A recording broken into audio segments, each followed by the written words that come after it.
औज़ुबिल्लाहि मिनश्शैतानिर्रजीम बिस्मिल्लाहिर्रहमानिर्रहीम बारान रहमत। आज न्यूज़ की सहरी ट्रांसमिशन के साथ मैं हूं आपका मेज़बान सैयद शहरियार आज़म। आज हम 20वीं सहरी की नशिस्त में मौजूद हैं और आज ही के दिन फ़तह मक्का का वाक़या रौनमा हुआ था। फ़तह मक्का तारीख़ इस्लाम का वो अजीम दिन है जब हक़ का परचम बुलंद हुआ, जुल्म और जबर का खात्मा हुआ और रहमतुल्लिल आलमीन सल्लल्लाहु अलैहि वसल्लम ने दुश्मनों को माफ़ करके अफू दरगुज़र की एक आला मिसाल कायम की। ये दिन सिर्फ फ़तह का दिन नहीं है बल्कि भाईचारे का, अदल का भी पैगाम देता है। आज हम इस पर बात करेंगे। हमारे साथ मौजूद हैं मुफ्ती मोहसिन उज़्ज़मा साहब। अस्सलाम वालेकुम। वालेकुम वरहमतुल्लाहि वबरकातुहू।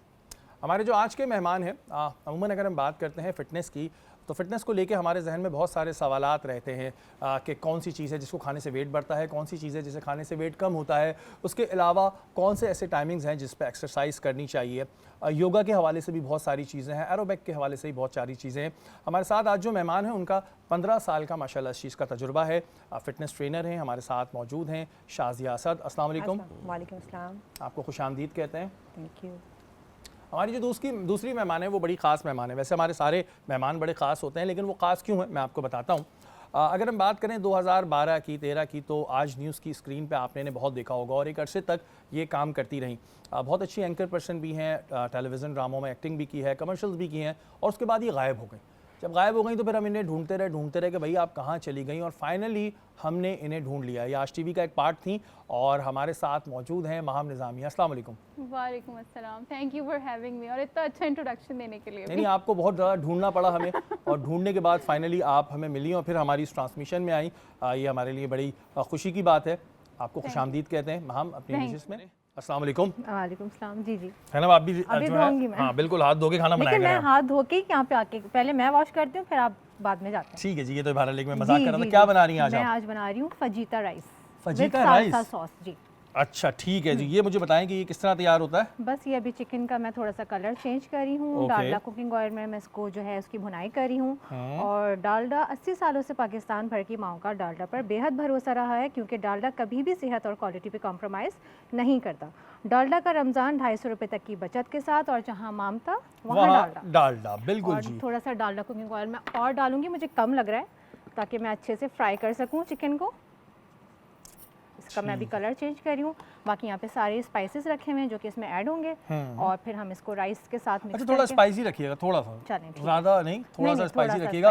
मज़ा नहीं आएगा क्योंकि बॉयल राइस है, ये बॉयल हुए तो वो इतना ज़्यादा फिर मज़ा आएगा नहीं। कितनी देर में तैयार हो जाएगी ये डिश? फटाफट, झटपट से। यस, 2 मिनट में तैयार हो जाएगी। 2 मिनट में भी नहीं है, तैयार होगी, थोड़ा सा टाइम लगेगा। कच्चा मत छोड़ दीजिएगा। बिल्कुल भी नहीं, अभी तो बन रहा है, स्टार्ट हुई है कुकिंग, अभी स्टार्ट हुई है। फिर हम आगे देखेंगे, अगर कच्चा छोड़ा ना तो फिर कच्चा चबा जाएगा। हाँ नहीं, अल्लाह ना करे कच्चा चबाएं। लेकिन बिल्कुल खाने बड़े ज़बरदस्त बनाती हैं ये, और काफ़ी मज़े के खाने जो हैं ये ज़ैनब बनाती हैं। शाज़िया हमारे साथ मौजूद हैं। शाज़िया, सबसे पहले आप ये मुझे बताइए कि फ़िटनेस बड़ी ज़रूरी होती है और आपको माशाल्लाह 15 साल हो चुके हैं अल्हम्दुलिल्लाह। तो मुझे ये बताएं कि ये एक पैशन है, जुनून है, क्या चीज़ है? क्योंकि लोग अमूमन एक्सरसाइज शुरू करते हैं फिर छोड़ देते हैं। अब 15 साल से तो आप ज़ाहिर है फ़िटनेस ट्रेनिंग करा रही हैं, तो ये शौक़ हुआ था आपको? किस तरह शौक़ हुआ? बिल्कुल, शौक़ भी है, पैशन भी है, और एक इंसान जब सोचता है कि हम अपने आप को फ़िट रखें, तो ऑब्वियसली फिर उसे किसी एक मकसद को लेके चलना है, तो उसको थोड़ा सा सिंसियर होके करना पड़ता है। अब लोग हमारे पास आते हैं कि बस जल्दी से 2 महीनों में शादी है और बस कम कर दें, और चलें जी हमने कम भी करा दिया, और शादी के बाद एकदम से स्किप कर देते हैं, तो वो फिर उससे ज़्यादा डबल शूट आउट होता है। अच्छा, हमारे यहाँ ये जो कॉन्सेप्ट है, ये आपने इस तरफ खुद ही हमारा ध्यान भी लाई कि लोग जिम ज्वाइन करना चाहते हैं 2 महीने 3 महीने, जबकि हमने ज़ाहिर अगर आपने लाइफ टाइम में अपना एक अच्छा हेल्दी लाइफ स्टाइल रखना है तो ये पूरी ज़िंदगी करने वाली चीज़ है। लेकिन लोग इसको ज़्यादातर ये कहते हैं बस अभी शादी है तो ठीक है 2 महीना वज़न कम कर ले, और फिर वज़न कम करने के लिए अलग अलग टोटके भी इस्तेमाल करते हैं। टोटके भी, या बहुत इंस्टेंट चाहते हैं कि कुछ हमें मेडिसिन दे दें, या हमें कुछ इस तरीके के मतलब पिल्स आ रही हैं, इंजेक्शंस हैं, ये वो करवा दें, या कोई ऐसी डाइट या बहुत ज़्यादा क्रैश डाइट।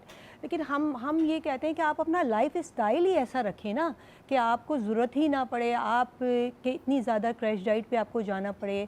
आप अपनी रूटीन ऐसी रखें, आप अपनी डेली लाइफ को इस तरीके से मेंटेन रखें कि आप हेल्दी लाइफ की तरफ रहें। आप हेल्दी फूड लीजिए, आप अपने मुतवाज़न ग़िज़ा पे रखें अपने आप को, यानी कि हर चीज़ को बैलेंस लेके चलें। प्रोटीन है, कार्ब्स हैं, और आपने कार्बोहाइड्रेट्स लेने हैं तो फिर आपने उतना ही फ़ैट लेना है। इन सब चीज़ों को लेकर चलेंगे तो मेरे ख़्याल से लाइफ कितनी मुश्किल नहीं होती। लेकिन जब हम एकदम से शूट करके और बहुत ज़्यादा बढ़ाकर हम इस तरफ आते हैं तो बहुत ज़्यादा डिफ़िकल्ट हो जाता है हमारे लिए भी और उनके ख़ुद के लिए भी। फिर वो इतना पेशेंस नहीं रख पाते कि वो 2 महीने करते हैं और नहीं रिज़ल्ट आ रहा तो फिर स्किप कर देते हैं। हाँ जी, रिज़ल्ट हमारे यहाँ जो है ना, ये लोग चाहते हैं कि खा खा के वो सालों खाएंगे, लेकिन चाहेंगे 2 महीने में बिल्कुल स्लिम स्मार्ट हो जाएं। और फिर कौन से टाइमिंग्स होते हैं जिन पर एक्सरसाइज अभी रमज़ान मुबारक में करनी चाहिए, ये भी हम तमाम चीज़ें पूछेंगे। हम आपकी जाने बातें हैं, सबसे पहले बताएं कहाँ गायब हैं आप? भाई ये बड़ी ज़ाती आपने की हुई है, इतने टाइम से आप गायब थी, आपको ढूंढने के लिए हमें किस किस को पीछे लगाना पड़ा, फाइनली आप आई। क्या हो रहा है माहम आजकल? आपकी पूरी टारगेट की टीम पीछे लगा दी थी पूरी आपने। टारगेट की टीम पीछे लगाई है तो माहम हमारे हाथ आई है, कहाँ गायब है ये बताएं, ये सब जानना चाह रहे हैं। नहीं, मैंने एक ब्रेक लिया था, एक हेल्दी ब्रेक अपनी लाइफ के लिए, एक अच्छा सा ब्रेक लिया था अपनी पर्सनल एक्टिविटीज़ के लिए। ऑफ कोर्स आप अपनी लाइफ में मूव ऑन करते हैं, आप बड़े हो जाते हैं। तो आई ऑल्सो गॉट मैरिड, अपने बच्चे हुए मेरे। फिर उसके बाद मेरी अपनी जो लाइफ है उसमें मुझे इतना मैं मसरूफ़ हो गई कि फिर मैं अपने प्रोफेशन को टाइम नहीं दे सकती थी। मगर आज भी मेरा प्रोफेशन मेरा पैशन है, so I still love my profession. और इंशाल्लाह सून इनफ मैं ज्वाइन करूँगी और क्या पता आपके साथ ही बैठी हूँ फिर, है ना? बिल्कुल बिल्कुल, मतलब ये तो बहुत अच्छी बात होगी कि अगर आप ज्वाइन करेगी। माहम एक टाइम था जब ज़ाहिर आप यहाँ पे काम कर रही थी, उसके अलावा और भी टीवी चैनल्स पे आपने काम किया, हाँ, ट्रांसमिशंस भी माशाल्लाह, करी बहुत हैं। आपकी शुरुआत, क्योंकि हमारी वैसे बहुत पुरानी दोस्ती थी, लेकिन कभी पूछा नहीं कि माम किस तरह इस फील्ड में आई, किस तरह शौक था, किस तरह हुई, तो आपकी शुरुआत कैसे हुई थी?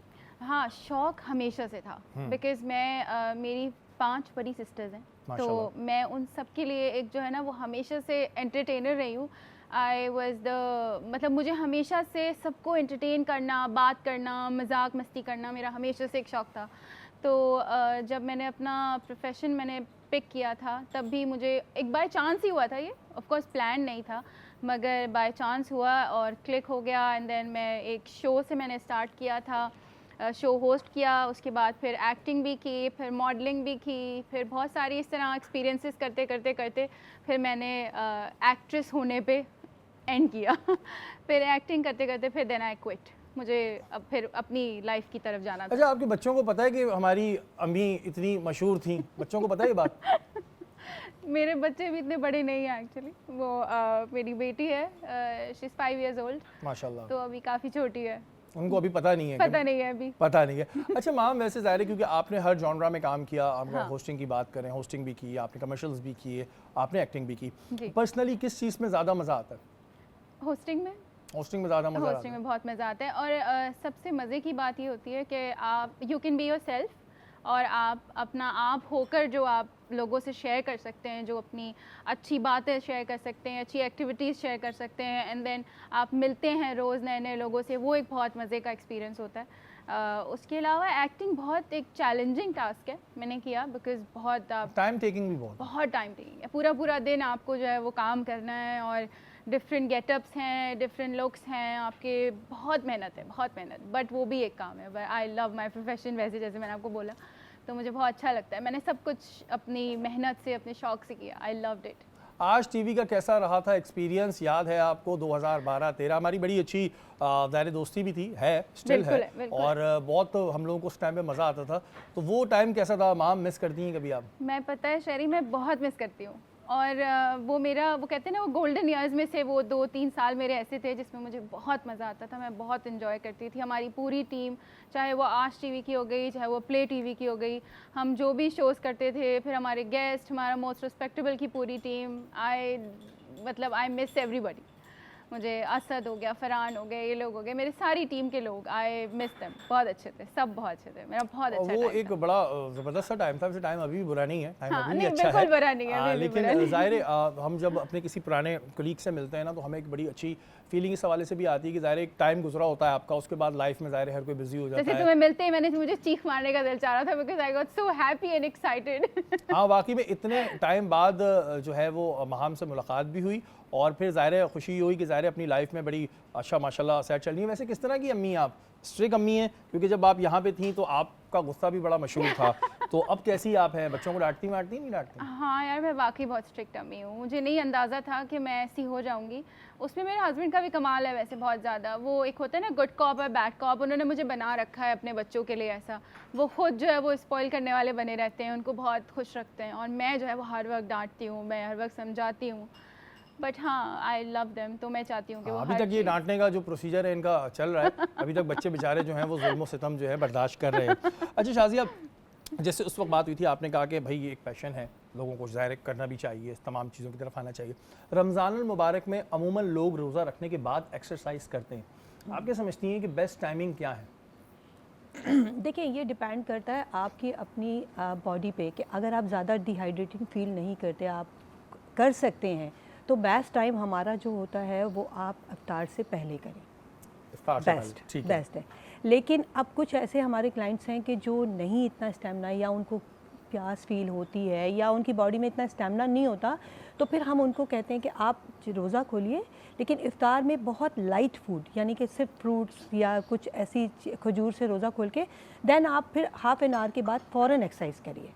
तो इसमें शाजिया ये नहीं होता कि एक आप पूरे दिन ज़ाहिर भूखे भी हैं ज़ाहिर रोज़े की वजह से, और फिर आप अगर स्ट्रेंथ ट्रेनिंग करेंगे तो उसमें फिर कोई प्रॉब्लम आने का वो नहीं है? नहीं, स्ट्रेंथ ट्रेनिंग में कोई मसला नहीं होगा, क्योंकि हम उनको आपकी प्रोटीन डाइट पूरी दे रहे हैं ना, तो आपको अपने कार्ब्स और प्रोटीन हर चीज़ को जब आप मेंटेन करके चलेंगे तो कुछ भी नहीं होगा।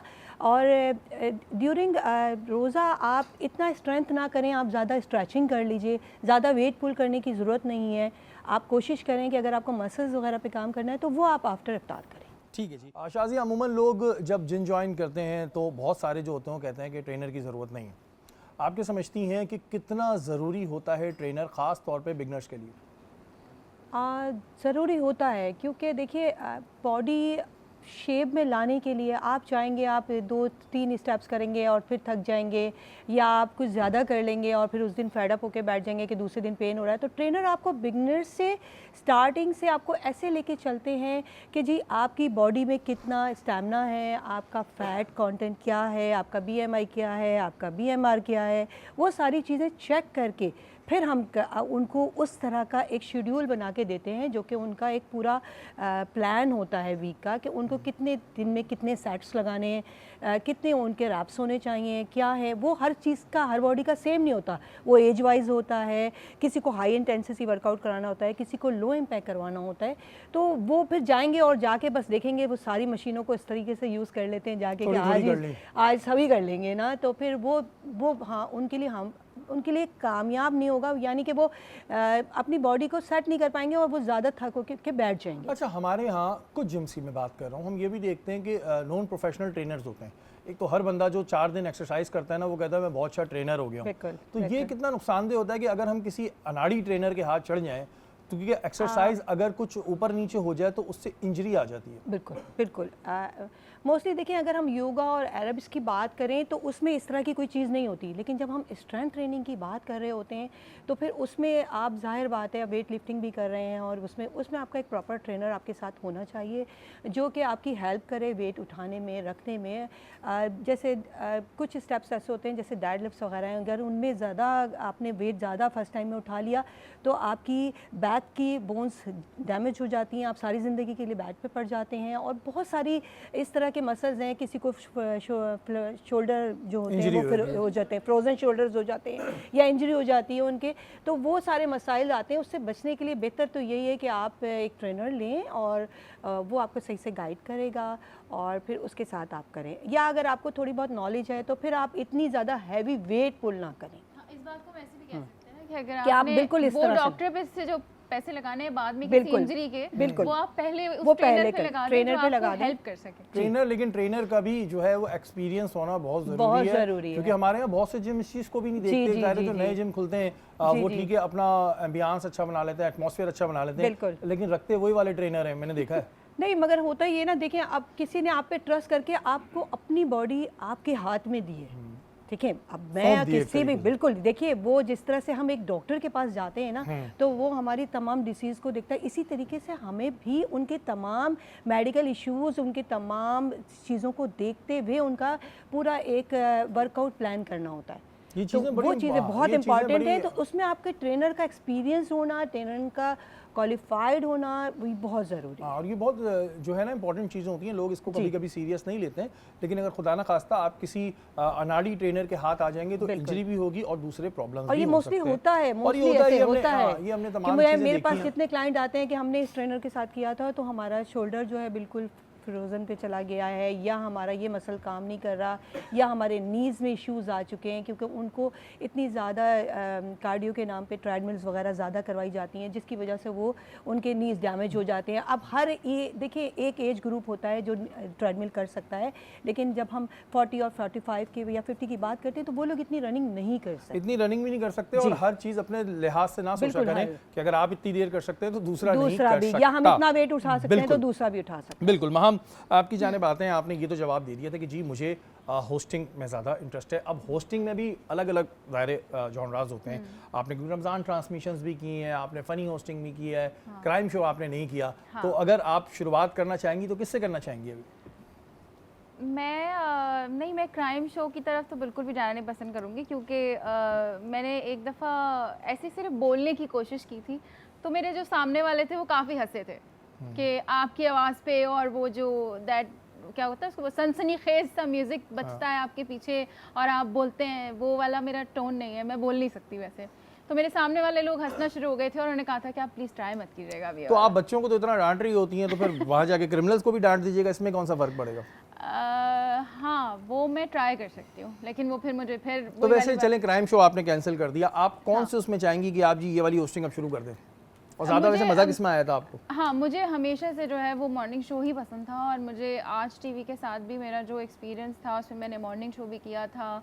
मैं जो अपना इवनिंग शो जो करती थी, द मोस्ट रिस्पेक्टेबल शो, वो भी इसी तरह का था, जो गेस्ट बेस्ड था, उसमें इंटरव्यूज़ होते थे, उसमें बहुत सारी इस तरह की हम एक्टिविटीज़ करते थे, तो वो मुझे बहुत अच्छा लगता था। तो मैं अभी भी वही सब करना चाहती हूँ। अच्छा, मॉर्निंग शो में ये होता है कि फिर आपका स्कूल वाला रूटीन आ जाता है, सुबह सुबह उठो आओ, बड़ा मसला होता है। लेकिन हमारे यहाँ ना मॉर्निंग शोज़ को बहुत अब अच्छे अल्फाजों में याद नहीं किया जाता अब, तो वो कहते हैं कि नहीं ऐसा हो गया है, बहुत प्रेडिक्टेबल हो गया है, बहुत ही फेक हो गया है, बहुत ऐसी चीज़ें ऐड हो गई हैं जो सिर्फ जो है वो ज़बरदस्ती की हैं। अच्छा, आप वैसे मॉर्निंग शो की अगर आप बात करें तो क्या चीज़ें ऐसी हो गई जिस पे आवाम का ये जो है चीज़ें सामने आ रही हैं, आवाम के इस तरह के तासुरात सामने आ रहे हैं? एज अ व्यूवर आप क्या समझती हैं, और as an anchor, senior anchor भी हैं आप, तो आपको क्या लगता है ऐसा क्या करने लगे कि जो नहीं करना चाहिए?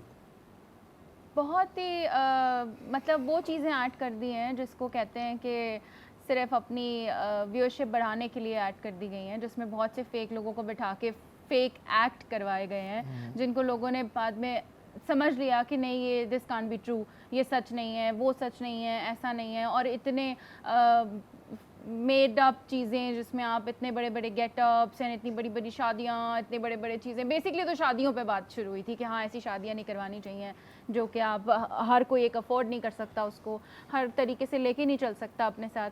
जो नॉर्मल चीज़ है वो कहना चाहिए ना, निकाह को आम करो, शादी को ऐसा रखो कि ये मुश्किल बना के दिखा दिया जी। मेहंदियाँ हैं, 10-10 ढोलकियाँ हो रही हैं, 10-10 जो है वो माइयों बिठाने के बाद से वो दिन का वो बहुत सारी चीज़ें ऐड हो गई उसमें। ये तमाम चीज़ें होती हैं, ज़ाहिर है बड़ा मुश्किल हो जाता है, भरबंदा कहाँ से करेगा भाई, ये नहीं अफोर्ड होता, बड़ा मुश्किल हो जाता है। बारान रहमत, आज न्यूज़ की सहरी ट्रांसमिशन में एक बार फिर आपको खुशामदीद कहते हैं। ज़ैनब तैयार हो चुके, क्या बताई थी आपने डिश का नाम? Fajita rice.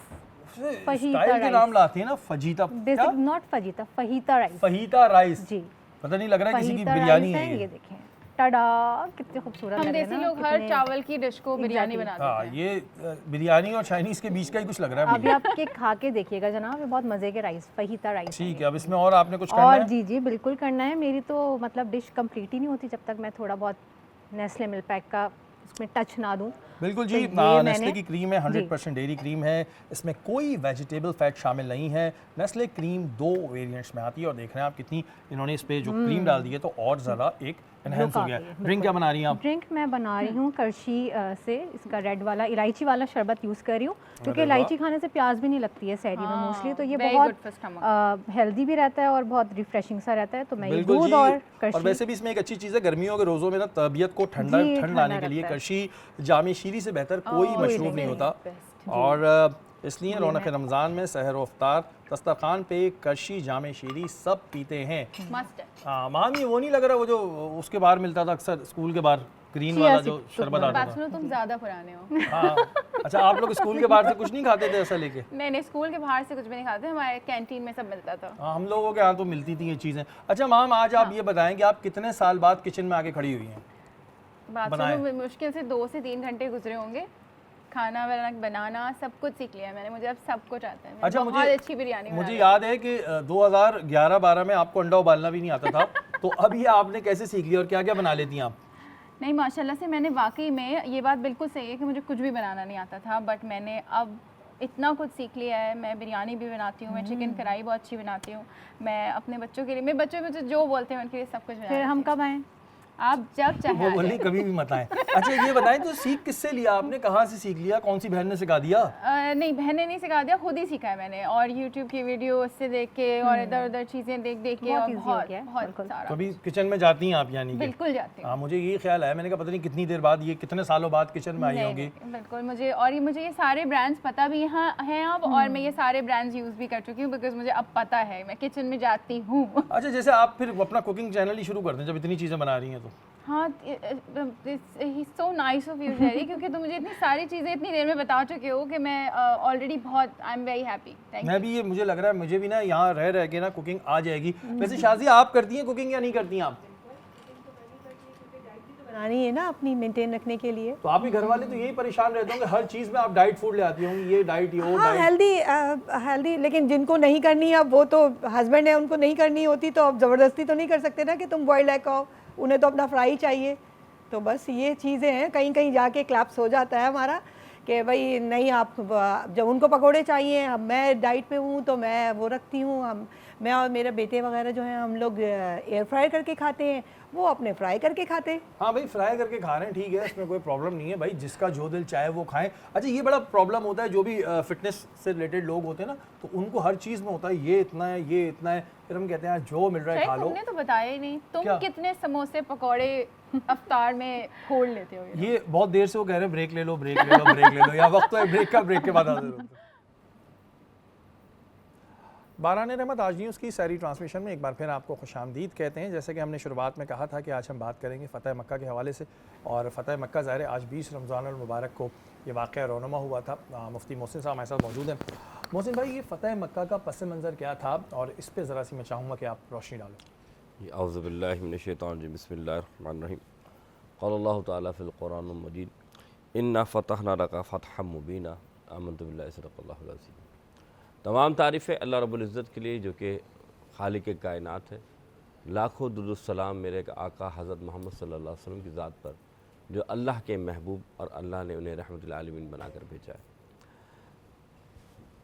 फ़तह मक्का इस्लाम की वो फ़तह जिसने कुफ़ार कुरैश को दिखाया कि मक्का, जहाँ अल्लाह के रसूल सल्लल्लाहु अलैहि वसल्लम दीन इस्लाम की इब्तदा शुरू की और जब फैलाना शुरू किया, तो सबसे ज़्यादा अल्लाह के रसूल सल्लल्लाहु अलैहि वसल्लम को वहाँ पर मुश्किलात का ज़ाहिर तौर पर सामना करना पड़ा। कुफ़ार कुरैश ने तरह तरह की अज़ियतें दी, यहाँ तक कि मेरे नबी सल्लल्लाहु अलैहि वसल्लम ने हिजरत फरमाई। हिजरत के 8 साल बाद, यानी कि हुज़ूर जब मदीना मुनव्वरा पहुँच गए, 8 साल बाद मक्का फ़तह हुआ। और जो मक्का फ़तह हुआ, इस रमज़ान मुबारक की 20वीं रमज़ान को ये मक्का फ़तह हुआ। अल्लाह के रसूल सल्लल्लाहु अलैहि वसल्लम आप पस मंज़र पर जाते हैं तो अगर देखें, हिजरत के 6ठे साल में एक मुआहदा यानी कि तय पाया, और यानी कि सुलह हुदैबिया जिसे हम कहते हैं, तो उस सुलह हुदैबिया में जो है मुआहदा हुआ, लेकिन कुफ़ार कुरैश ने उस मुआहदे का पास नहीं रखा। जब नहीं रखा तो फिर अल्लाह के रसूल सल्लल्लाहु अलैहि वसल्लम ने 10,000 का लश्कर साहबा का लेकर मक्का की तरफ हुजूर रवाना हुए। और अल्लाह के रसूल सल्लल्लाहु अलैहि वसल्लम ने, क्योंकि अल्लाह ताला ने कुरान में वादे तौर पे सूरह फतह हमें बता दिया कि बेशक हमने आपको खुली फ़तह अता फरमाई, यानी कि अल्लाह ताला बज़ाब्ते कुरान हकीम में फ़तह नुसरत की जो है वो अल्लाह ताला हुज़ूर को खुशखबरी इनायत फरमा रहा था।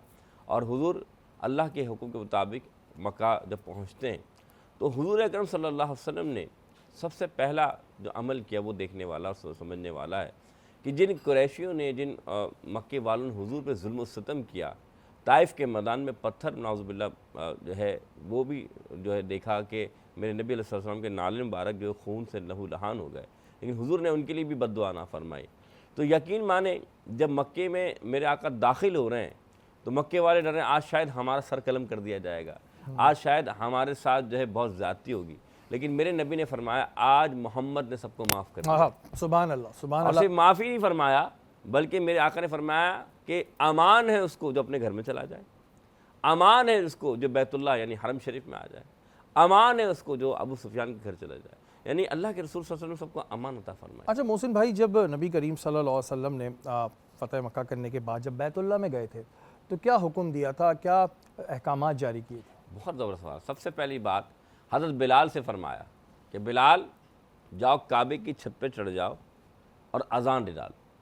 अब ज़रा देखिएगा कि जो अहकामात हैं, पहले तो सबसे पहले अज़ान का हुक्म दिया और हज़रत बिलाल ने काबे की छत पे चढ़कर ये बता दिया कि अब मुसलमान अल्लाह अल्लाह के रसूल सल्लल्लाहु अलैहि वसल्लम की दीन पर अमल करने वाले हैं। और सबसे अहम जो वाक़या हुआ वो ये कि जो काबे के अंदर बुत थे वो बुत मेरे नबी अलैहिस्सलातु वस्सलाम अल्लाह अकबर हज़रत अली रज़ियल्लाहु ताला अन्हु को कंधे पे मेरे आका ने जो है कहा कि अली तुम कंधे पे चढ़ो और जितने भी बुत हैं उनको अपने हाथ से जो तोड़ते जाओ। फिर फरमाया जा हलक वज़ाक़ल बातिल इन्नल बातिला काना ज़हूका, कि हक आ गया है और बातिल मिट गया, और बातिल को तो मिटना ही था। आयत का मफ़हूम ये, तो आपने बुतों को तोड़वाया, अज़ान जो है वहाँ पर दी गई। और सबसे अहम बात कि ये जो दिन था ना, इस दिन इसी तरह एक और अल्लाह ताला सूरह में फरमाया इज़ा जा नस्रुल्लाहि वल फ़थ व रअयत अन्नास यदखुलूना फ़ी दीनिल्लाहि अफ़वाजा फसब्बिह बिहम्दि रब्बिका वस्तग़फिर इन्नहु काना तव्वाबा, कि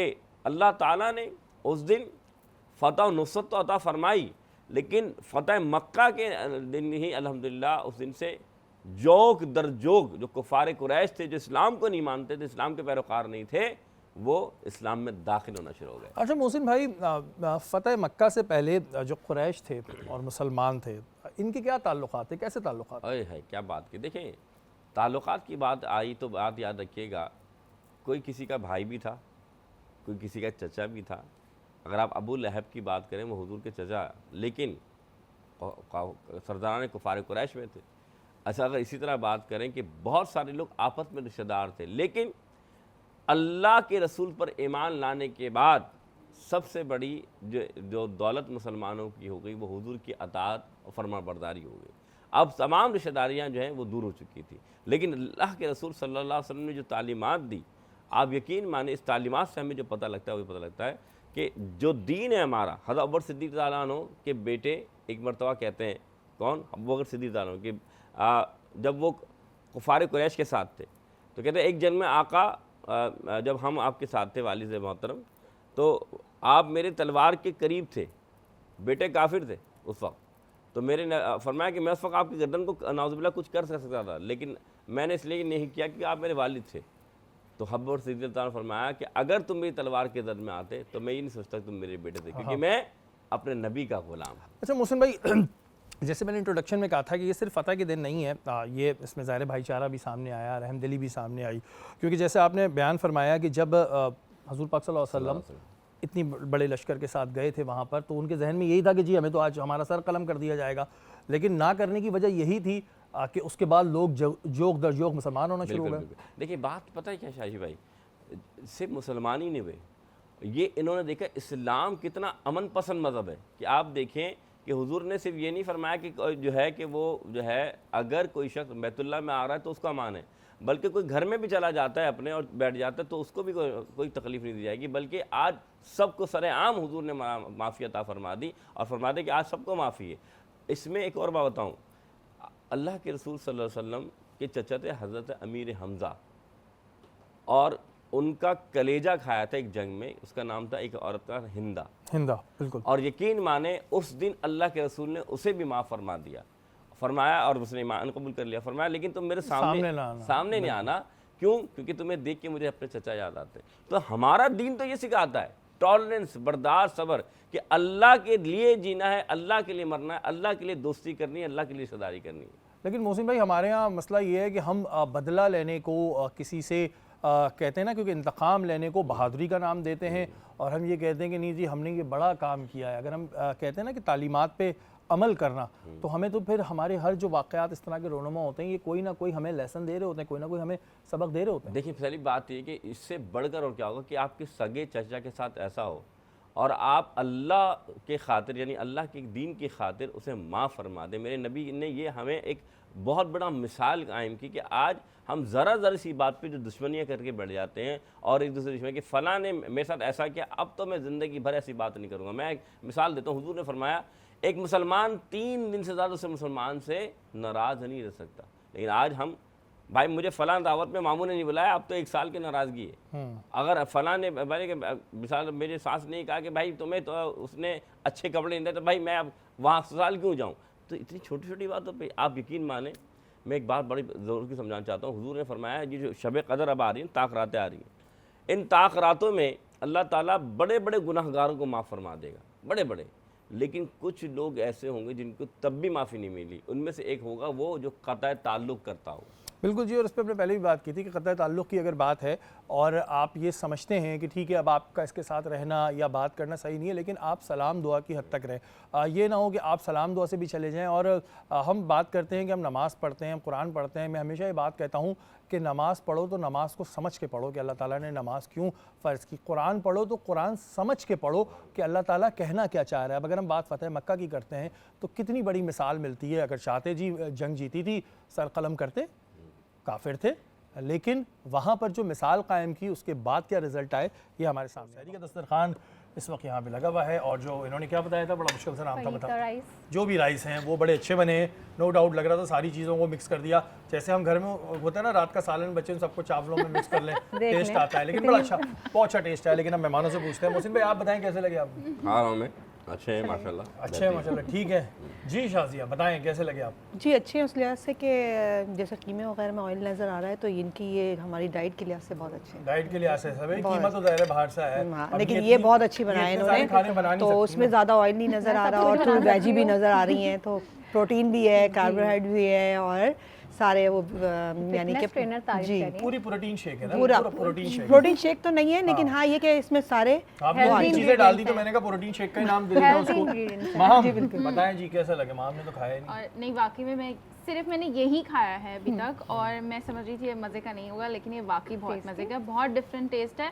और बाकी वो जो उसमें फहीता का टेस्ट आया है, देख लें, इसका टेस्ट आ रहा है, फहीता का टेस्ट। ये क्या है, ये क्या चीज़ है? देखो स्टर फ्राई हम चीज़ें करते हैं, जैसे हल्की सी फ्राई करते हैं, हल्का सा सौते करते हैं, इसी तरह से इसमें भी जो सॉस डलता है, जिस तरह सौते होती हैं चीज़ें, बारबेक्यू सॉस, वो वाकई टेस्ट आया है, बहुत मज़े का है। हमें नहीं समझ आता, हमें सीरियसली नहीं समझ आता। कोई समझेगा मैं मजाक कर रहा हूँ, वाकई में मुझे नहीं समझ आता। वो मर्द हजरात का होता है ना, हमें खाने से मतलब है। खाने से मतलब है, और हमें ये नाम वाम ना इतने नहीं समझ आते। खा लेते हैं इनको बस। हाँ। जो दे दो मैं खा अभी लूंगा। हालांकि खाए छाए ने राइस ही है, और कोई तो चीज़- मैंने क्या तारीफ की, मैंने तारीफ की, नामों पे बोल रहा हूँ। सिंपल आप इसको बोल दो तायरी बनी है तो कितना अच्छा लगेगा, कितना अच्छा प्यारा अल्फाज है कि एक आम जितने भी लोग हैं तायरी में तो आलू होते हैं, तायरी चिकन वाली, मतलब नहीं चिकन, हाँ तहरी या बोल दो चाइनीज राइस, चाइनीज राइस आपको आसान अल्फाज, चाइनीज आसान बात वो करो तो ये सबको चाइनीज समझ माम, आए। ये चाइनीज राइस नहीं है। ये चाइनीज राइस नहीं, है, वो बिल्कुल भी असल नहीं है। में जब स्पाइस अलग हो जाती हैं तो फिर नाम भी अलग हो जाता है। लेकिन रेसिपी तो फिर यही है ना, क्रिएशंस। बात वो करो जो सबको समझ आए। चाइनीज है, अब फहीता,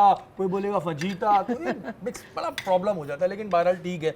अच्छा ये जो हमारा सेगमेंट होता है इसमें हम थोड़ा बचपन की तरफ भी जाते हैं। माम कैसा था बचपन, कितनी शरारती थी आप? बहुत शरारती थी, क्या क्या शरारतें करी आपने बचपन में? क्योंकि मैं जैसे बताया कि मैं सबसे छोटी बहन हूँ, तो मैं बहुत शरारतें करती थी। और एक दफ़ा तो मैं अपनी फ्रेंड के साथ खेलते खेलते इतनी देर हो गई, शाम हो गई, बिल्कुल पता ही नहीं चला कि मेरे ख्याल से 9-10 बज चुके थे। और जब आप छोटे होते हैं तो of course 9-10 Bazna is a big बहुत बड़ी डील। बात है। तो खेलते खेलते खेलते मगरिब की अजान हो गई। अब अम्मी ने ढूंढना शुरू कर दिया कि कहाँ बच्ची गई, गायब हो गई। बच्ची गायब हो गई। अब हम उसमें एक ज़ाहिर है वो कवर्ड एरिया था जहाँ पे हम रहते थे, वहाँ से बाहर तो नहीं जा सकते थे। बट लेकिन वो फिर किस घर के पे गई है, किस दोस्त के घर चली गई है, मिल नहीं रही है। मस्जिद में ऐलान तो नहीं हो गया? हो जाते हैं ना, बच्चा गायब है। नहीं, मस्जिद में ऐलान नहीं हुआ, बट शी न्यू कि मेरी 2-3 ही फ्रेंड्स हैं तो वो वहीं कहीं मिलेगी। सो फिर फाइनली मैं सिद्रा के घर से मिल गई थी। सिद्रा के घर से? सिद्रा पिटी इस बात पे, क्यों अपने घर में रखा हुआ था? सिद्रा नहीं पिटी, लेकिन मैं और ऐसी बातों में बच्चे बहुत पिटते हैं, और ये इस वजह से भी देखें ना कि अब अपने बच्चों पे जब खुद सख्ती कर रहे होते हैं तो हम ये भूल जाते हैं कि हमने अपने बचपन में क्या कारनामे किए हैं। शाजी, आप कितनी शैतान थी ये तो बता दें। बोलेंगी मैं तो बिल्कुल नहीं थी। मैं नहीं शैतान तो थे, जाहिर है वो बचपन ही क्या जिसमें शैतानियाँ ना कुछ हो। याद है ऐसा? हाँ याद, बस ये शरारतें और कुछ भी नहीं। डांट पड़ती रहती थी, अम्मी का खौफ ज़्यादा था, ज़रा डांट पड़ती थी, मार भी बढ़ जाती थी बाज़ औक़ात।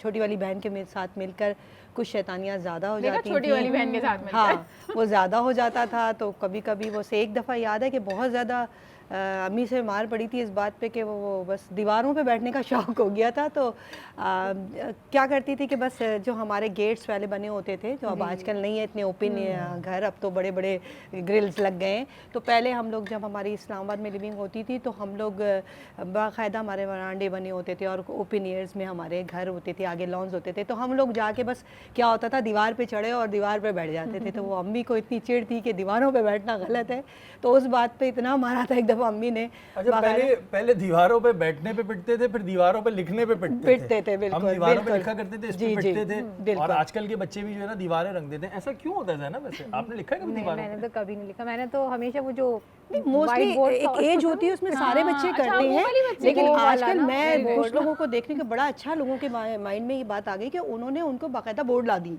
बोर्ड? हाँ, मैं अपनी क्लाइंट के साथ नहीं, लेकिन बच्चे हाँ, उसी में नहीं, लिखते लेकिन बोर्ड उससे ला दे, कोई- उनको पूरा कमरा बोर्ड बना दे, लिखना उन्होंने दीवार दीवारों पे ही पर। करना ये है। बच्चे पता नहीं ये इनके दिमाग में कभी कोई साइंस ऐसी चीज बताए कि क्या चल रहा नहीं है। बता सकता, साइंस मतलब नहीं बता- बच्चे आपने लिखते। पूरा ब्लैक बोर्ड ला दें, पूरे कमरे को आप वो कर दें, लिखेगा वो दीवार पे, बच्चे- या आपके बेड का जो वो होता है ना उस पे आके लिख देंगे। मेरी बेटी 2 साल की, अब तो 2.5 साल की, उसका भी हाल है कि वो दीवार पे ही लिखती है, और बहुत उसको कुछ भी कह रहे हैं कि वो दीवार पे ही लिखती है। दीवार पे लिखती है। बच्चे इंसान है कि वो जानवरों के, वो बच्चे एक्टिविटी एक जैसी करते अच्छा हैं। नहीं, अभी वैसे एक बात बताएं, एक मिनट। अभी आपसे जब मैंने पूछा, आपने कहा नहीं मैं तो बड़ी वो थी, क्यों लिखती थी, तो क्या बच्ची नहीं थी? आपने कभी नहीं लिखा? बच्ची वो व्हाइट बोर्ड होता है ना, वो यूं करके हट जाता है, फिर उस पे लिखते हैं, फिर हटा उस पे ही लिखा है, इसके अलावा दीवार कभी दीवार पे नहीं लिखा? कभी पिटाई नहीं लगी? कभी नहीं, कुछ मुझे नहीं नहीं हुआ? याद ऐसा कुछ। इनके साथ कभी कुछ नहीं हुआ है जिंदगी में? ऐसा कुछ नहीं हुआ। इनके मैं- साथ आपको हुआ पता नहीं नहीं? है, मैं इकलौती, लाडली, छोटी, तो वो अच्छा, फिर ये एक बात नहीं बताएं, है, अभी ऐसा बात कुछ। बात पे इकलौती बोलती है। अगर हमारे 3 बहन भाई हैं, मुझे मिला के, तो क्या हमारे तो घर वाले में मारते मतलब पीटते? छोटी थी ना, हम छोटे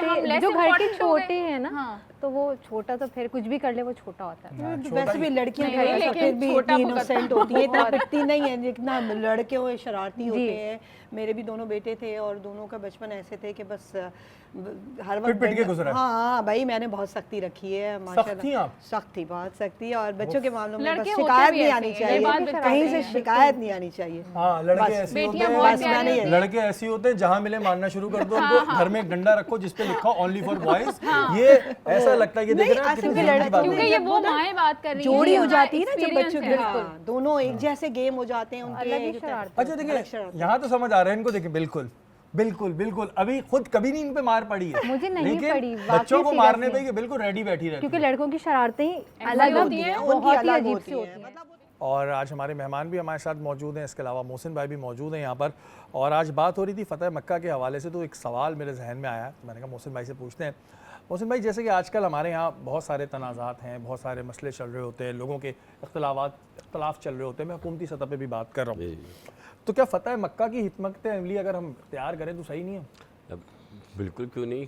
देखें, मेरे नबी की सीरत का हर पहलू जो हमारे लिए एक रोशन चिराग है, और इस रोशन चिराग का सबसे पहला अगर आप देखें कि जो हमें सबक मिलता है कि आज अक़वाम आलम में जितनी भी रियासतें हैं वो इसको अगर अपनाएं कि सबसे पहले दरगुज़र अमन के साथ, यानी सबसे पहले अल्लाह के रसूल ने माफ़ी दी, यानी जिन्होंने जुल्म किया, ज़्यादती की, तो उन्हें माफ़ी दी और दरगुज़र फरमाया, अफू दरगुज़र फरमाया।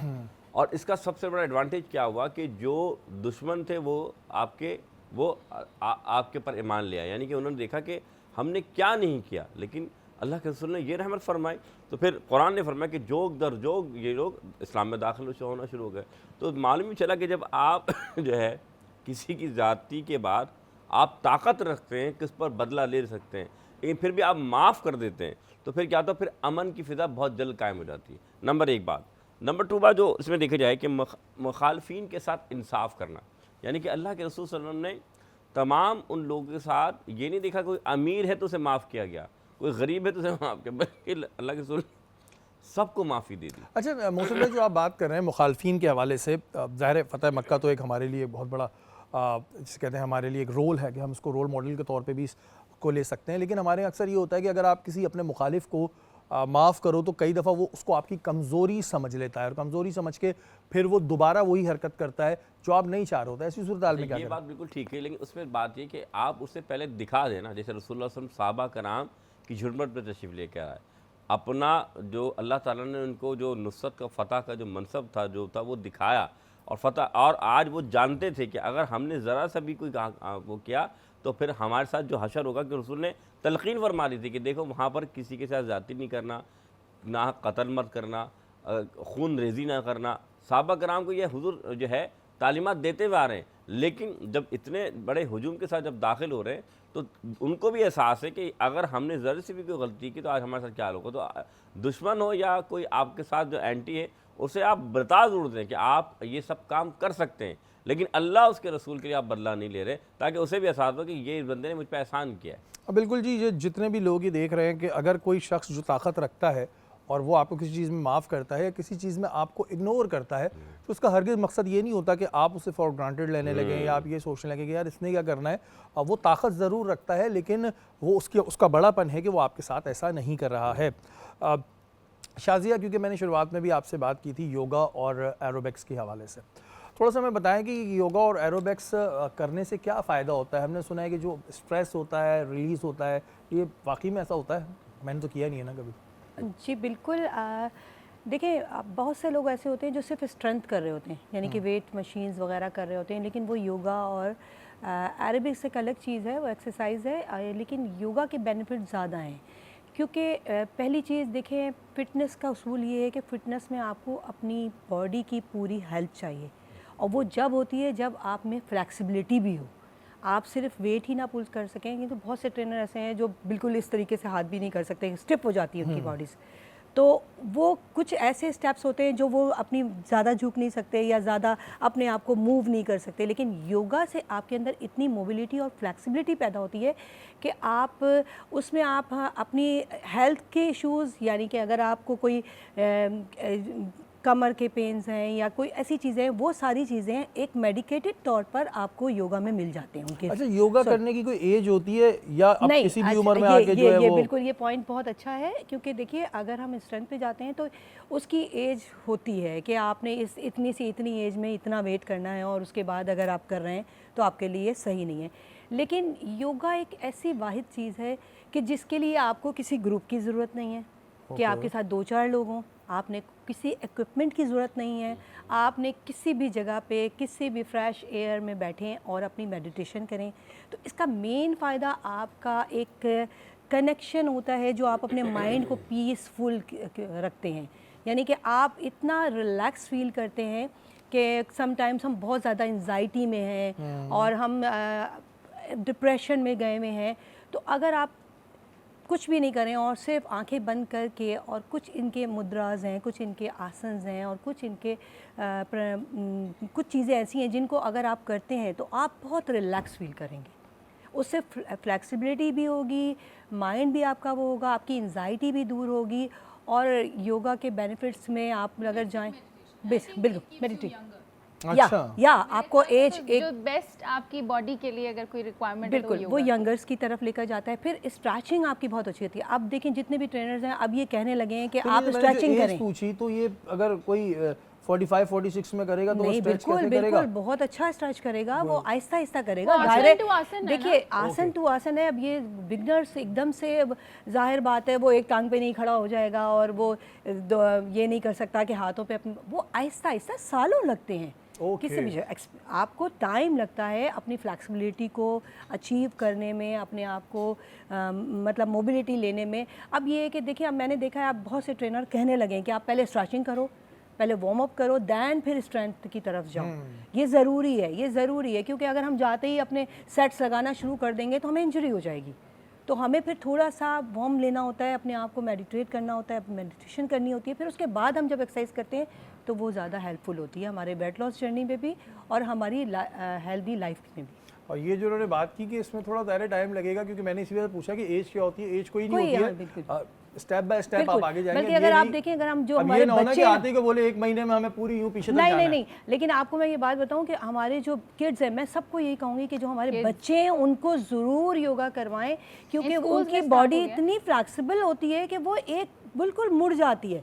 डर लगता है कि हड्डी ना टूट नहीं, कुछ नहीं, बच्चों की बॉडी बहुत, मैं तो एकदम रोक देता हूं बच्चे अगर ऐसे करो भाई। नहीं, बच्चों की बॉडी बहुत उनकी बोन्स होती हैं बहुत सॉफ्ट होती हैं, वो आराम से कर लेती हैं। और अगर वो उसने भी शुरू कर दिया, इस एज से करेंगे तो वो आखिर वक्त तक करते रहेंगे, उनकी फ्लेक्सिबिलिटी कंटिन्यू रहेगी। ये भाई और बहुत से स्कूल में अब हो रहा है। और ये बड़ी अच्छी चीज़ अगर हो रहा है तो मुझे बड़ा डर सा लगता है कि बच्चा ना अगर कोई ऐसा लटक रहा हो, मैं एकदम से आवाज़ मार दूं, किसी का भी हो। नहीं, मुझे डर लगता है खुदा ना खास्ता कुछ हो ना जाए। अब हम लोगों ने तो कभी ये किया ही नहीं, लेकिन एक अच्छी चीज़ है जैसे कि उन्होंने बताया है कि इससे काफ़ी चीज़ें होती हैं। माम, अभी मैं जब ब्रेक में था मुझे किसी ने मैसेज भेजा कि माम से सवाल पूछो कि माम इतने टाइम आप बैठ कैसे गई घर पे। सवाल आया है भाई, मैं क्या कर सकता हूँ उसमें, लाइव कॉल ले लेता हूँ, वरना फिर मैं नहीं प्लीज। किसी ने सवाल भेजा कि माम से पूछो इतने टाइम कैसे बैठे। हाँ, ये बात वाकई सही है। मैं अपने आप से ये वाकई एक्सपेक्ट नहीं कर सकती थी कि मैं इतना लंबा ब्रेक ले सकती हूँ, लेकिन जब आपकी लाइफ प्रायोरिटीज़ चेंज होती हैं, आप अपनी लाइफ में आप चीज़ों को प्रायोरिटाइज़ कर लेते हैं, आपको पता लग जाता है कि अब आपका लाइफ का एक फ़ेज़ है जो आपने ये भी जीना है, तो आप सेटिस्फाइड होते हैं अपनी ज़िंदगी से जब, तो अल्हम्दुलिल्लाह, तो आप बहुत आराम से टाइम गुजार लेते हैं। अच्छा, अभी माशाल्लाह आपके 3 बच्चे हैं माशाल्लाह, कैसा एक्सपीरियंस है एज अ मदर? क्योंकि ज़ाहिर है आप एकदम काम कर रही थी, और ज़ाहिर है जैसे मैंने सवाल किया था, आप किचन में भी नहीं जाती थी, कुछ नहीं करती थी, एंड देन फिर 360 का चेंज। बिल्कुल। तो कैसा लगा? क्योंकि कुछ लोग इसको थोड़ा सा वो भी हो जाते हैं, एंजाइटी में आते हैं, ये क्या हो रहा है, ये क्या हो रहा है, तो कुछ ऐसा फेस तो नहीं आया? पता है वो सब पे आता है, I think, I won't lie, naturally है, वो सब पे पता है कि वो सब, हाँ, हर खातून जो है वो सारी खवातीन इस चीज़ से गुजरती हैं। और मेरी लाइफ में भी वो सारी जब चेंजेस हो रहे थे और मैं बहुत ही मतलब मैं भी ओवरवेम हो गई थी, मैं भी बहुत टेंशन में आ जाती थी कि बच्चों को कैसे संभालना है। हर बच्चे का एक 1 ईयर का फेज़ है, फिर 2 इयर्स का फेज़ है, फिर 3 ईयर टेंट्रम आ गए बच्चों में, टेंट्रम्स आ गए हैं, और अपनी मर्जी से हर चीज़ करनी है, अपनी चॉइसेस हैं, अपनी मर्जी से है, कुछ भी आप मतलब आप नहीं एनफोर्स नहीं कर सकते आप। तो बट अल्हम्दुलिल्लाह मेरा टाइम इसलिए बहुत अच्छा था कि मैंने पहले दिन से बच्चों को एक ही तरह से चलाया, वो मुझे सुनते हैं। मतलब इतना सा बच्चा आपको कैसे सुनने, जरा मुझे बताएं। मैं आपको वाकई में क्या मतलब 3 महीने का बच्चा खड़ो के बोलता है अच्छा मैं जाके खुद फीडर ले रहा हूँ? नहीं, मगर 1 साल का होने के बाद वो सुनने लग जाता है। अच्छा, क्योंकि ज़ाहिर है एक एक्सपीरियंस चेंज था, आपने बताया कि ज़ाहिर है चेंजेस आती हैं लाइफ में, और आपको अपने कुछ अभी पुराने दोस्त याद हैं जिनके साथ आपने काम किया था, या भूल चुकी हैं सबको आप, या मैं नाम लेना शुरू करूँ? तो याद है कुछ? नहीं, मुझे बहुत सारे लोग याद हैं, मगर हाँ, मैं बहुत कुछ भूल भी चुकी हूँ, ये बात सही है। हाँ, तो अभी वैसे किसी से होती है बातचीत में, हैं आप इन टच हैं या नहीं है? मतलब हाँ, एक्टिंग, बिकॉज एक्टिंग में लास्ट मेरा जो प्रोजेक्ट था वो मेरा एक्टिंग के लिए ही था, तो आई वाज एन एक्ट्रेस, तो मैं अपने उन लोगों के साथ स्टिल कनेक्टेड हूँ। कभी भी फेसबुक पे जैसे सलाम दुआ होती है, बर्थडे विशेस कर एक दूसरे के लिए, वो चीज़ें होती हैं, बट उससे ज़्यादा कनेक्शन के लिए टाइम भी नहीं है। अच्छा, ये जो अभी ड्रामे बन रहे हैं इन पे क्या राय है आपकी? सही बन रहे हैं जी? मैंने नहीं देखे, बहुत नहीं देख ही नहीं रहे, कभी सुना भी नहीं कोई? सुना है, बहुत सुना है, अभी बहुत सारे, अभी बीच में जब वो टर्किश ड्रामास का वो आया था बहुत ज़्यादा, बट मैं बहुत ज़्यादा ड्रामास नहीं देख पाती हूँ। इर्तुगल आया था, हर कोई वो बन गया था वहाँ पे, हमारे यहाँ भी यहाँ पे बन के घूमने लगे थे लोग। हाँ, हर लड़का इर्तुगल था। हाँ, लेकिन ये चीज़ें बड़ी अच्छी। अच्छा, जैसे बात हो रही थी स्ट्रेस की, आपने बोला कि हर किसी पे ये फेज़ आता है, तो जो योगा है ये स्ट्रेस भी रिलीज करता है। अच्छा, मुझे थोड़ा सा इसकी एक साइंस समझाएं कि एक बंदा बैठा हुआ है, वो ऐसे ऐसे कर रहा है, तो दिमाग में तो और चीज़ें भी चल रही होंगी।